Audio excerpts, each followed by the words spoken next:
Stéphane Ravier. Je le disais, candidat de la liste Retrouvons Marseille, soutenu par le Rassemblement national. Oui, bonjour Stéphane Ravier. Bonjour Sud Radio. Alors on va parler dans un instant de ce sondage. Juste avant ça, est-ce que vous trouvez que le président gère bien actuellement la crise du coronavirus? Absolument pas, non absolument pas. Je crois que l'épidémie se développe bien plus vite en France qu'elle ne se développe en Chine, toute proportion gardée. Oui. Donc on est encore dans l'idéologie du sans-frontiérisme. On ne ferme pas les frontières au point que même un ministre est touché par le coronavirus, même des députés.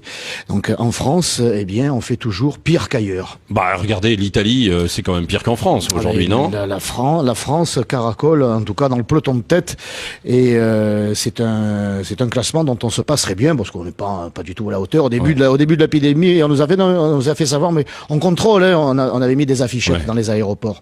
Ouais. Bon, on est toujours en retard.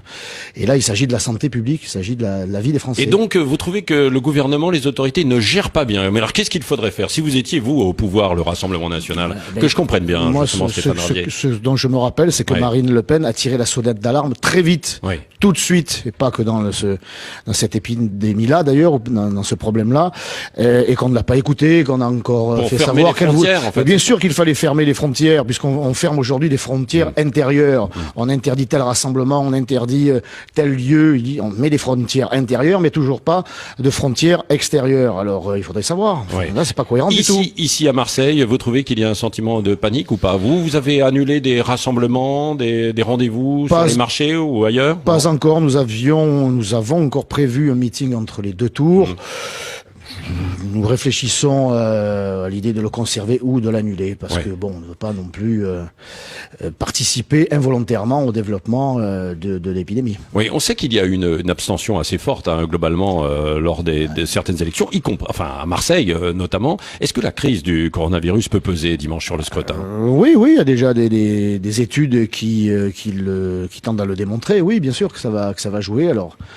En quelle faveur, quoi? Qui va si j'ose dire, hein, pardonnez-moi, mais qui va en profiter, qui va en pâtir? On annonce que sont plutôt les personnes âgées qui sont les plus exposées aux conséquences. Qui votent beaucoup pour vous, les personnes âgées? Les personnes âgées qui votent plutôt, qui sont plutôt conservatrices. Et quand on est conservateur, quand on veut garder le système Gaudin, Guérini, et Macron, par exemple, eh bien, on vote Vassal. Bon, le climat est tendu à Marseille dans ces municipales, hein. À tous les niveaux, entre politiques, mais vous également, j'ai vu avec un président d'un club de pétanque, là où il y a eu une altercation. Qu'est-ce qui se passe? Ça n'a rien à voir. Je me suis un peu emporté parce que je pensais qu'il avait été à l'origine d'un meeting organisé par Madame Vassal et ses amis sur un équipement public, ce qui est tout à fait interdit. Bon, mais il n'en a pas été le cas. Je fais amende honorable aujourd'hui. En tout cas, je regrette de m'être emporté, mais je ne l'ai pas menacé physiquement et je ne l'ai pas frappé, bien sûr. Par contre, les colleurs d'affiches de Madame Vassal, ce ne sont plus des colleurs, mais des cogneurs. Ils agressent les militants du Rassemblement national. D'autres colleurs, d'autres candidats se sont plaints eux aussi de l'attitude des troupes de Madame Vassal. Il n'y a que les troupes de Madame Vassal. Il n'y a qu'avec les troupes de Madame Vassal que nous avons des problèmes. Je dis nous au Rassemblement national et les autres. Voilà, il faudrait quand même qu'elle tienne ses troupes, elle qui veut tenir Marseille et n'arrive même pas à tenir ses colleurs.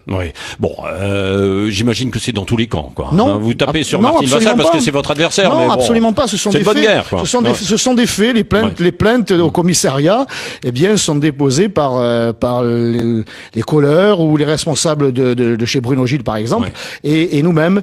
Jamais l'inverse. Est-ce que c'est normal, par exemple, qu'il y a des attaques personnelles? On en parlait tout à l'heure sur son fils, Martine Vassal. Non, bien sûr que non. Moi, je ne tombe pas dans ces travers-là. Jamais.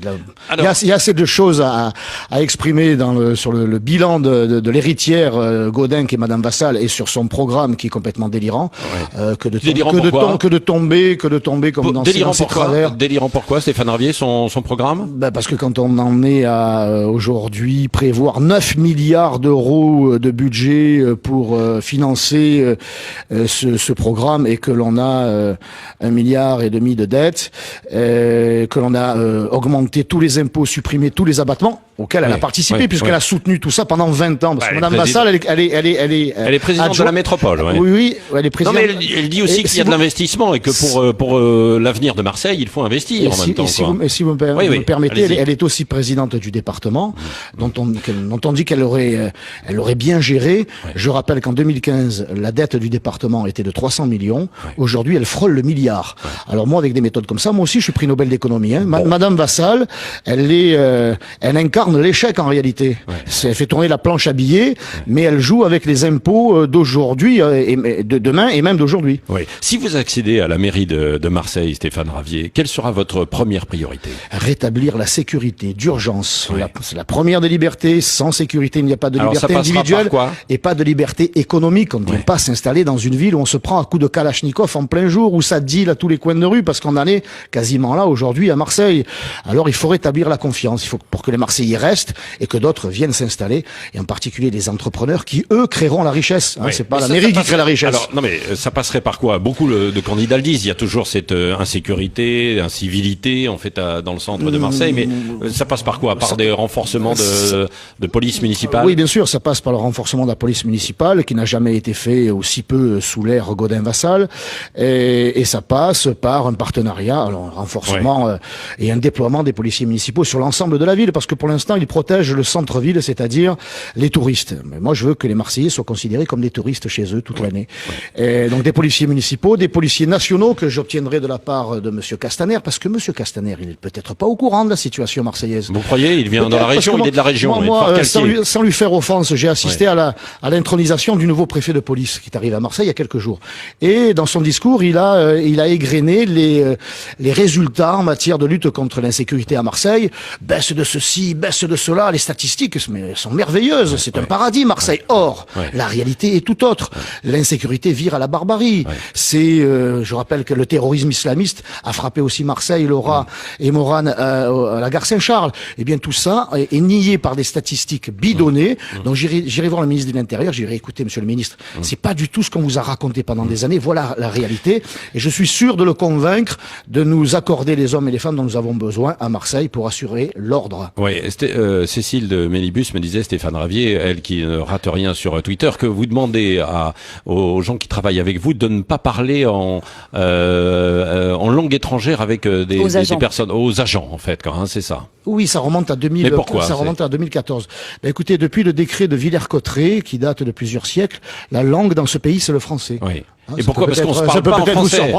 Non, j'avais remarqué, et on m'avait fait remarquer, des habitants de mon secteur, que les agents de la ville de Marseille ne parlaient pas le français devant le public. Oui. Donc j'ai rappelé une évidence, c'est qu'en France, on parle le français, y compris à Marseille. Oui, oui. Et tout est rentré dans l'ordre. Bon. Qui a compté pour vous à Marseille depuis des années? Quelle personnalité, que ce soit dans la politique ou dans d'autres domaines? Une personnalité qui a compté à Marseille. Bernard Tapie? Écoutez, il nous a fait gagner la Coupe d'Europe, donc ça on l'oubliera jamais.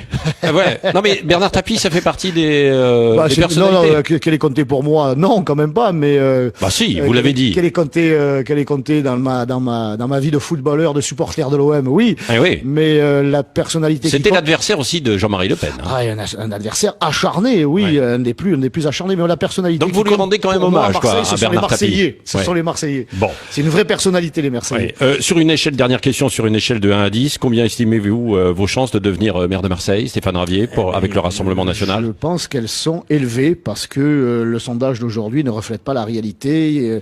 Déjà, vous êtes haut. Elle est beaucoup plus compliquée qu'on ne veut nous le faire croire.